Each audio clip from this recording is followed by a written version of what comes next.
Columbus to the colonies. A New World in the Americas.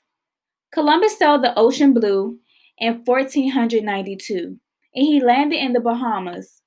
As soon as news of the discovery made it back home, Spain and Portugal raced to claim as much of the New World as they could. By the 1530s, the two empires had claimed majority of North, Central, and South America. It would be another 100 years before other European nations like England, France, and the Netherlands decided to stake a claim in the New World. By then, not much territory was left to explore, settle, and colonize. But England was able to claim a huge territory on the east coast of North America. By 1670, English colonists lived all along the Atlantic coast of what is now the United States. The three G's. Exploring new lands isn't cheap and isn't easy. What motivated nations like England to colonize the New World? Three words can sum it up: gold, God, and glory. Gold refers to the money Europeans hoped to make from resources and opportunities in the new territory. God represents the religious reasons colonists came to the New World. Many were looking for a place where they could freely practice their religion. Many also hoped to convert Native Americans to Christianity. That leaves glory, also known as bragging rights. King and queens across Europe wanted to show off how powerful they were by controlling vast expanses of land across the Atlantic. Where's the gold? Wealthy individuals looking to make a profit sponsored the first outfitted explorers and settlers to go on strike, enrich it in the new land. They quickly discovered the eastern part of North America didn't have gold and silver like South America did, but the continent made up for it in other natural resources. Rich farmland supported cash crops like tobacco, endless forests provided timber for shipbuilding, and the woodland was rich in furs for trade back in Europe. These products helped build communities of merchants and planters that would shape and govern colonial society. Help wanted, like it or not. Exploiting natural resources is hard work, and the colonists needed labor.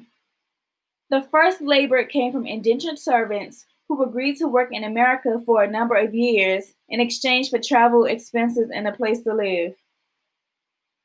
Colonial landowners paid for those costs, and the servants came over hoping for better opportunities in the long run. But this voluntary migration didn't produce enough labor. Soon the colonists turned to forced migration, taking people from Africa and forcing them to work as slaves in America. Slaves had no hope of ever receiving wages or freedom. Religious freedom. England in the 1600s had a lot of conflict among their different versions of Christianity. The official religion was the Church of England, but not everyone belonged to it. Other Christian groups included Catholics, various Protestant Christians, both of whose beliefs differed from the Church of England. Some groups faced hostility in England, and their members looked to America for a place to practice their religion in peace. However, that didn't mean they thought others should enjoy the same peace. In the New World, religious settlers created two types of colonies: one with strict religious rules and one without. Our colony, our rules. English groups that established colonies for religious reasons set up their own rules for the colony. Check out these examples.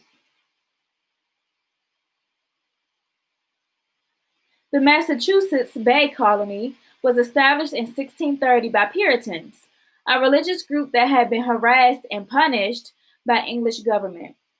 In America, they set up a colony with very strict rules. Colonists who didn't follow the rules were punished or driven out. The colonies of Connecticut and Rhode Island were started by those who left Massachusetts. They created different sets of rules for religious practice. The colony of Maryland was set up in 1632 by a wealthy English family that was Catholic. This attracted other Catholics who were persecuted in England to settle in Maryland too. The colony of Pennsylvania was established in 1681 by a Christian group called the Quakers. They also faced problems in England, but believed in tolerance for other religions, not just their own. A piece of the glorious pie. The United States traces its roots to the English colonists, but England wasn't the only nation with stake in North America.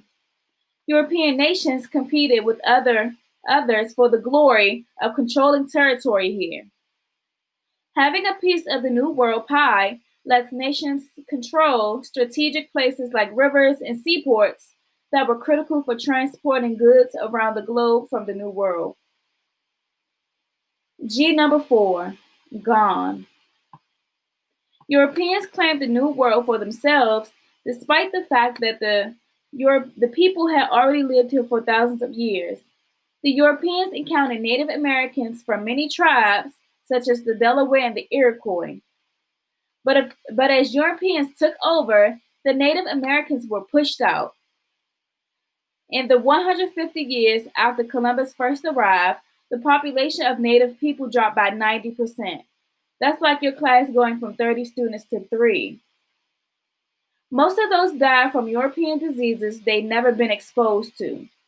In the coming decades, Native Americans would clash with Europeans in a desperate fight to stay on their native lands. Ultimately, they would be gone from those lands forever.